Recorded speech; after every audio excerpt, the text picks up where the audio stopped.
How's it going, everyone? My name's TrueUnderDawg, and for today's video I wanted to tell you about the best beta I've ever played, at least when it comes to fighting games. The Guilty Gear Strive beta was absolutely amazing, and please allow me to explain all the different reasons why. So for starters, the netcode was amazing. The entire time I played, I never felt any lag. Now to be fair, I did not play as much as some players, but for like 3 straight days in a row, I was playing quite a lot, for at least 3 to 5 hours. And once again, there was no lag for me whatsoever the entire time I played, or at least not visually, so that's how good the rollback is. Sure, every now and then I did get caught by an overhead and I swore I blocked it, but that could have just been my reactions, or it was lagging but we just can't see it. But visually there was no lag. However, because it is rollback, sometimes you will land a hit and then right afterwards the game says it was blocked. That's pretty rare, but since rollback is a lot of guessing, sometimes it guesses wrong and then it rolls back to correct the mistake. And thankfully it does this change immediately, so it doesn't upset the flow of gameplay, it doesn't cause you to lose any matches, it happens so quickly you barely even notice it. I really do think that ArcSys may have made the best online for any fighting game I've ever played, and if you don't believe me, look at all the different anime fighting game content creators that are very sad they have to go back to Dragon Ball FighterZ, because that game does not have the amazing netcode that Guilty Gear Strive did during the beta. And then on top of the great online play, the training mode was also really good. It was nearly perfect. The only thing it seems to be missing is the frame data. There's no real-time frame data is what I'm saying. So as you play and land moves at different distances or different timings, you can't see what it is on block in every situation. Instead, you gotta go online and look up the actual frame data on websites like Dustloop, and while that is one alternative, it's not how things should work. There definitely should be real-time frame data in every single fighting game going forward, and that's the only thing training mode is lacking. However, one really cool thing about training mode is you can set it up to load the same stage you just played with online, and as a result, there is no loading time. You win or lose a match online and then go right into training mode, no loading screens. And that's awesome, and I haven't seen it used in any other fighting game, at least not to my knowledge. Now with that said, it was not all sunshine and roses. Guilty Gear does have something very strange, and that's the lobby system. If you want to meet up with friends, you have this little avatar that walks around, and it looks good as a pixelated background. It's actually quite quaint. I'm not sure if it fits the tone of Guilty Gear whatsoever, but it is very artistic and it's fun to look at. However, the issue is your friend and you have to manually meet up in the lobby with your avatars, like walking around,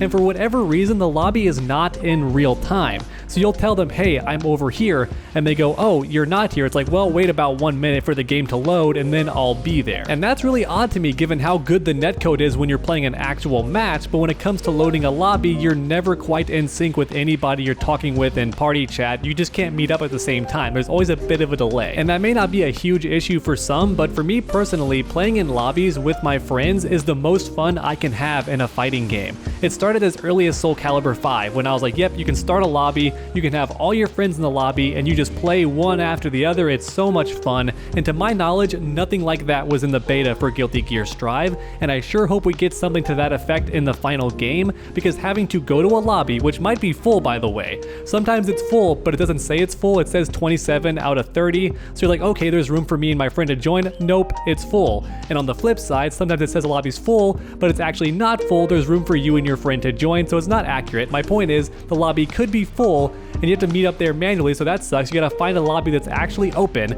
that's already one step that shouldn't be needed to play with your friends. But then on top of that, when you go in the lobby, you have to find each other, and that's kind of difficult too because it's not in sync. And unfortunately, the lobby issues do not end there, because once you win or lose, there's no rematch feature. As a result, you have to wait and then ready up again, and the problem is there's a victory and a loss animation for both of your avatars, and you have to wait for that to happen before you can ready up again to play a second match.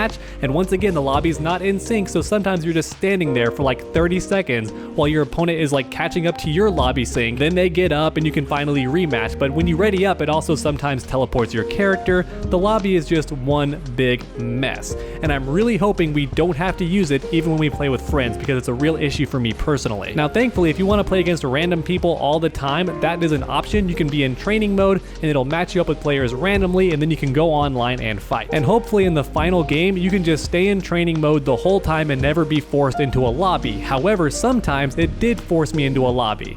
I would be in training mode, I'd fight somebody, but then after I won or lost, it would every now and then force me into a random lobby. And then I gotta deal with the whole lobby system all over again, and once again, it sucks. I do not like the lobbies at all. I think it's completely unnecessary, and from a business standpoint, it irks me even more because I know it costs a lot of money and everybody hates it. So not only is it unintuitive for the player, but for the developers, it also costs them money for no reason whatsoever. Once again, pretty much no one likes it. However, with all of that said, thankfully the lobby system is the only issue I had with the game whatsoever. Everything else was phenomenal. Playing online felt great. And I'm not kidding everyone, you could fight with someone on the other side of the planet and there was almost no lag whatsoever. I did see some YouTubers say that there would be a pause sometimes, like a literal pause, but then after that the game would be smooth once again. So still no lag, the game would just freeze for a split second, maybe like 2 or 3 seconds, and then catch up, and then from then on it was seamless once again. And of course that's not perfect, but it's the best we've gotten for a fighting game since modern fighting games had online play. And one nice thing I also wanted to mention is that for a brief period the beta wasn't actually possible, and a lot of people were getting salty about it,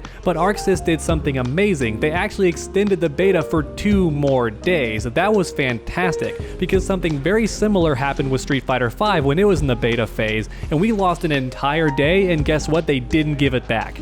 So it said 4 days of play, we only got 3, and Capcom said, haha, whatever, you don't get to have that day. I know we said 4 days, but you don't get 4 days, only 3. ArcSys said, hey, you know what, here's a day to make up for that 1 day, and then here's a second day on the house. That was just fantastic, and I've always loved ArcSys for this reason. They seem to really care about the fans and the feedback. And honestly, that's just one more reason to buy the game. If you want my opinion, Guilty Gear is a ton of fun to play. It has the crazy mobility that Dragon Ball FighterZ has to an extent, but it's not a tag-based game, so it's way easier to follow, it's much easier to block, and because the roster isn't absolutely huge yet, it's not that difficult to learn what each character can do and adjust your playstyle accordingly. And that's pretty impressive because every character in Guilty Gear does play very differently, so learning them is not the easiest thing, but that actually works in the game's favor because learning a new character feels like an entirely different game every time, and I love that. And even if you've never played a Guilty Gear game, I would say Strive is the easiest Guilty Gear has ever been. The characters have been simplified quite a lot,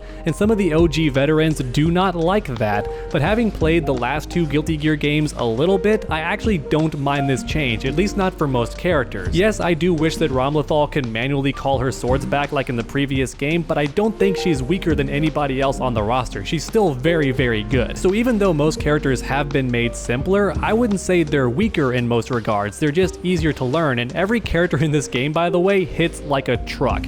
You can easily get 30% damage, 50% damage from mid-screen, and in the corner, you can get 50% pretty much guaranteed, sometimes 80% with optimal combos and a good amount of meter. It is just nuts how much damage the characters can do. However, since most characters can get good damage like that, and it does require skill, I never felt robbed, which is not the case in MK11. Sometimes your opponent presses 2 buttons, gets a lucky crushing blow, and does all this damage, or they do a YOLO super and get all this damage, and it feels super undeserved, and I never felt that way when I was playing Guilty Gear Strive. All the damage made sense to me most of the time. And the game also has a combo breaker similar to Mortal Kombat 11, only I would argue it's better because if the opponent's close, it knocks them off of you, but on the flip side, if you know the opponent's going to break, you don't just get a little bit of damage like in Mortal Kombat 11. You can get a full combo punish if you predict the breaker and then move out of its range and then come back in to punish. They're stuck in recovery, you get a full second combo, which I think is great because it adds this extra layer to the actual meta of the gameplay. You have to think when they're gonna burst and then predict it and then get a second full combo.